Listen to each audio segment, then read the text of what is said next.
O cessar-fogo foi rompido pelos iranianos. E o que Israel fez estava dentro dos seus direitos. Eles tinham 12 horas antes de acabar. Tinham alvos para finalizar. Acho que o presidente disse que, no espírito do cessar-fogo, ele poderia ter amenizado um pouco. Mas não parece que Israel violou o cessar-fogo. Mas o Irã, as forças de defesa de Israel vão revidar, de acordo com o ministro Israel Katz. Bem, acho que o que você está dizendo sobre esse presidente é que ele gosta de estar no meio dos conflitos. Ele gosta de ser o negociador ali. Acho que, quando se tratou da situação do Irã, ele foi muito claro que eles não poderiam ter uma arma nuclear.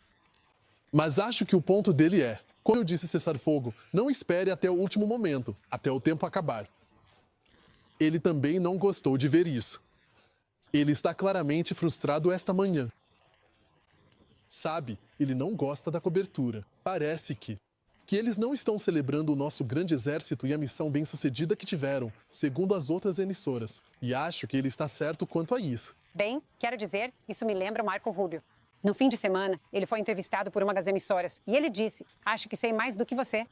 Mas aqui está a questão crucial e fundamental que precisamos abordar. Para onde exatamente vamos a partir daqui, considerando todos os desenvolvimentos recentes? Como o renomado comentarista e autor Marco Levin escreveu de forma bastante incisiva e com grande frustração ontem à noite, ele ficou profundamente chateado e visivelmente perturbado com a situação atual. Ele expressou seu descontentamento de forma contundente, afirmando com convicção: nós, como sociedade ou nação, nunca oferecemos ou deveríamos ter oferecido uma tábua de salvação, uma ajuda ou um caminho de escape para figuras como Hitler em qualquer circunstância. É assim que esses caras são ruins. Eles perderam a força aérea. Eles não têm proteção antiaérea. China, Rússia, nenhum país árabe interveio. O nazista supremo está escondido em um bunker, como Adolf Hitler, que não recebeu uma tábua de salvação. Ele ia ser morto. Ele cometeu suicídio. Mesmo que o cessar-fogo deva ser elogiado, se continuarem no poder, estamos apenas adiando outro conflito? Por exemplo, vamos suspender as sanções? Se levantarmos as sanções, eles vão conseguir algum dinheiro. Conseguirem dinheiro, financiar o Hezbollah, o Hamas, a Jihad Islâmica, os Houthis. Fomentar o terror, células adormecidas aqui. O que o Irã disse para te fazer pensar que eles sentem algo além de ódio por nós? Bom, não estou dizendo que deveríamos. Só estou dizendo que, se ele continuar no poder, nossa segurança está em risco? E a de Israel continua em risco. Acho que uma das coisas complicadas é que este é um presidente que continua dizendo que quer ser o presidente da paz. E, Brian, nós falamos sobre isso no seu programa de rádio. É difícil conseguir paz com um grupo de pessoas que tem uma ideologia tão radical que odeia a sua própria existência. Só de um lado. Quero dizer, é simplesmente a verdade. Eles não querem que Israel exista. Eles não querem que existamos. Eles odeiam o Ocidente. E é meio difícil negociar com pessoas que acreditam que você é um infiel.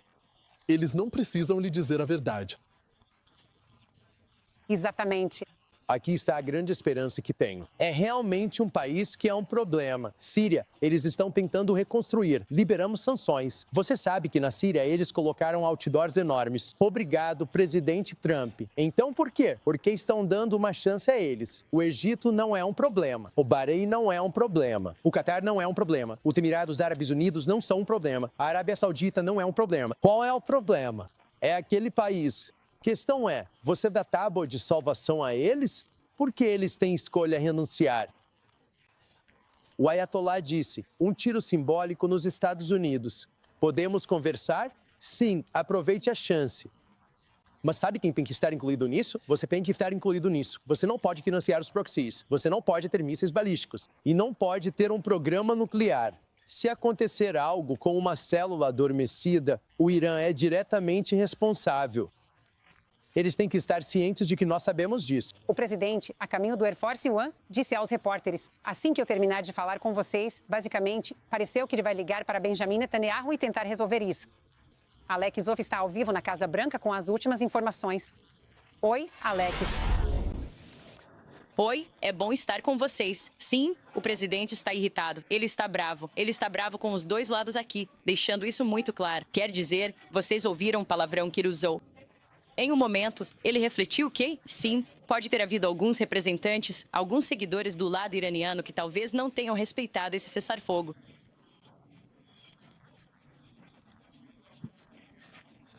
Quando ele achou que essa era realmente a oportunidade deles, que ele entraria para intermediar um cessar-fogo, o que ainda pode acontecer, como sabemos.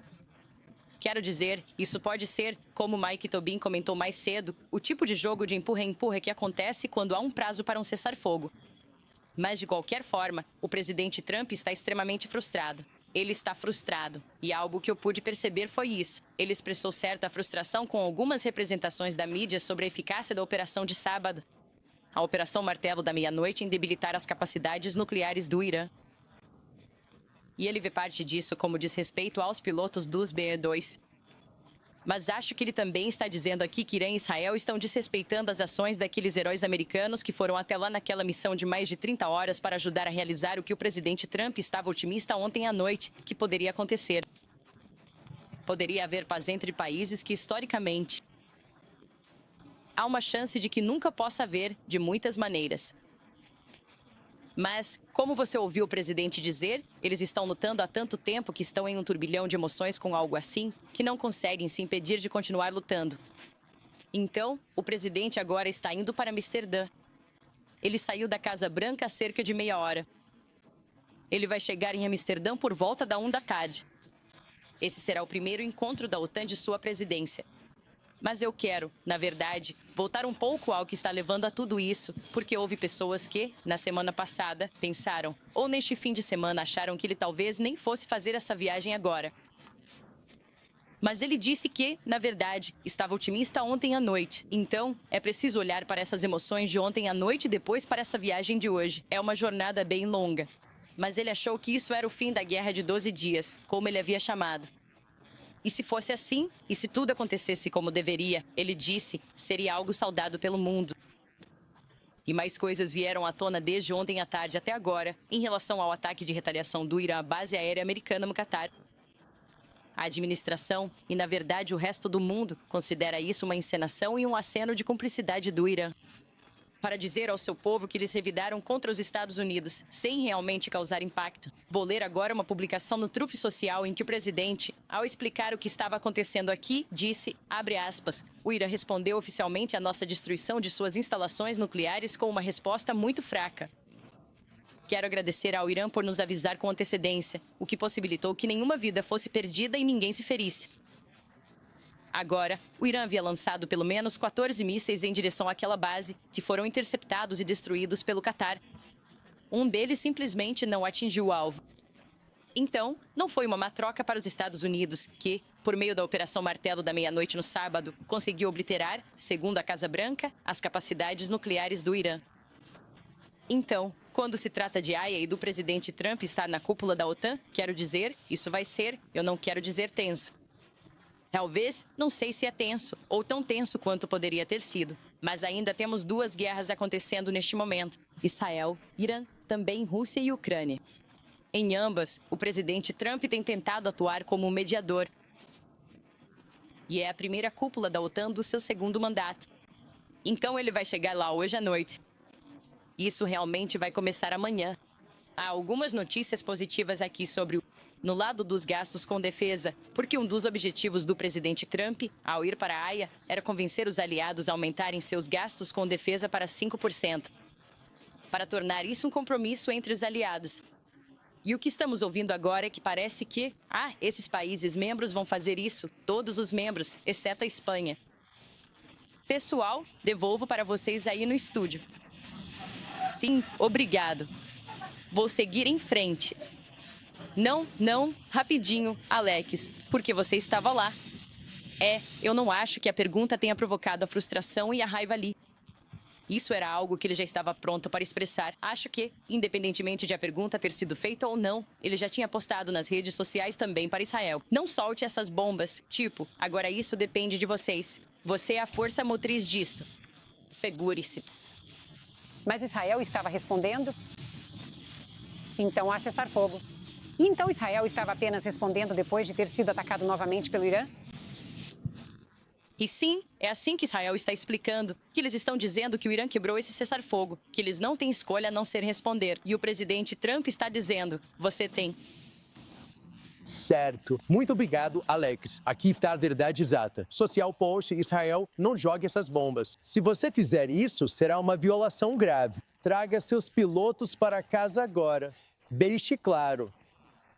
Ele não gostou do ritmo do bombardeio. Israel tentava eliminar o máximo de alvos até às 4 da manhã. Mas foi o Irã que quebrou o prazo de cessar fogo. Agora é Israel que está respondendo. Eles disseram que os gatos de Israel estavam revidando uma escaramuça, mas o Irã não esclareceu. O Irã negou. Israel é perito em identificar quem os bombardeia, pois tem prática. Saberiam se fossem os Houthis. Eles sabiam de que direção estava vindo. Obviamente, parece para nós, de fora, que foi um erro do Irã, que não foi autorizado pela liderança, porque não há benefício para eles em violar o cessar-fogo. Eles precisam disso muito mais que o Irã. Israel precisa disso. E outra coisa, não acho que se Israel pudesse escolher, nunca estariam lutando. Não são duas pessoas que esqueceram pelo que brigando. É um país que fez de sua missão destruir outro país. E esse país está de saco cheio e vai acabar com isso. Eles diriam, nós vamos enfrentar vocês e vamos eliminar seus representantes primeiro. Eles fizeram isso, eles estão enfrentando eles. E enquanto estavam na UTI, conseguiram um cessar-fogo. Então, conseguiram suas máscaras de oxigênio. Vamos ouvir o que acontece. Acontece muito rápido. Mike Tobin está ao vivo de Israel. Mike, o que você está descobrindo sobre isso? Há alguma resposta? Por parte dos israelenses, com base nos comentários do presidente agora há pouco, no início da hora? Bem, vamos relembrar os comentários do presidente enquanto vimos essa enxurrada de ataques aéreos, seguidos por ataques com mísseis aqui em Israel. Alguns desses ataques com mísseis, antes do cessar-fogo, foram mortais. Tivemos um ataque aéreo ou de míssil relativamente brando que violou o cessar-fogo. E uma das consequências disso foi um presidente dos Estados Unidos muito frustrado. Eu não estou satisfeito com eles. Também não estou satisfeito com o Irã. Fico insatisfeito se Israel age assim esta manhã, por um foguete que não caiu disparado talvez por engano e que não atingiu o alvo. Não estou feliz com isso.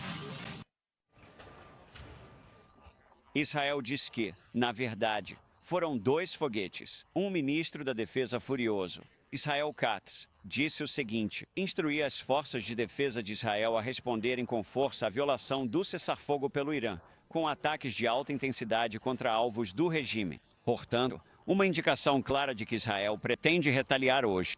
Agora, a destruição que você vê atrás de mim aconteceu justamente no final, quando o cessar-fogo deveria entrar em vigor. Um míssil enorme que veio do Irã. Se você olhar por cima do meu ombro aqui, pode ver o local do impacto, onde a base daquela escada está presa neste prédio de apartamentos. Havia uma família que estava abrigada, ou que estava em seu abrigo antiaéreo.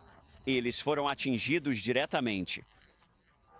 Esses abrigos antiaéreos protegem bem as pessoas do raio da explosão, mas não é possível sobreviver quando se recebe um impacto direto de algumas dessas ogivas enormes que vimos os iranianos usarem do seu arsenal.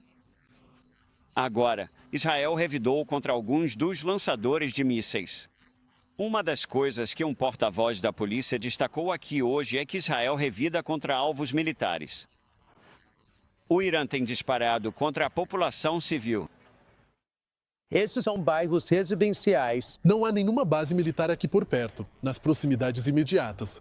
Não há nenhum local sensível de segurança. Eles estão atingindo hospitais, locais de culto. Beersheva, que é uma área com uma comunidade mista de muçulmanos e judeus, esses alvos não têm nenhuma religião específica na mira. A única coisa na mira deles são nossos civis. Então, tivemos 4 pessoas mortas neste local, 26 pessoas feridas. A gravidade dos ferimentos realmente varia. A situação se agravou com os 2 mísseis que chegaram depois do cessar-fogo. E você tem um presidente dos Estados Unidos muito irritado tentando acalmar as duas partes. Pessoal, volto com vocês. Então, do Irã. Houve mortes no ataque de mísseis atrás de mim vindo do Irã. 4 delas, 26 feridos. Mas lembre-se, esse foi um ataque de mísseis que aconteceu justamente quando o cessar-fogo estava prestes a entrar em vigor. A gente costuma ver essas ondas de atividades logo antes de um cessar-fogo. Esse foi um resultado disso. Não confunda isso com os 2 mísseis que chegaram cerca de 4 horas depois do cessar-fogo. Ok, entendi você. Sabem a diferença no alcance dos mísseis de longo alcance dos rebeldes Houthis e Irã. Nunca houve confusão sobre isso, certo? Quando os Houthis disparam pelo Mar Vermelho, dá para ver. Eles foram detectados na cidade israelense de Alot, bem ali no sul. E é aí que geralmente a interceptação ocorrerá. Muitos desses mísseis iranianos foram para o norte. Há uma pequena chance de que alguém simpático ao Hezbollah tenha disparado no norte. Mas saberíamos que neste ponto haveria indícios desse efeito. Tudo bem.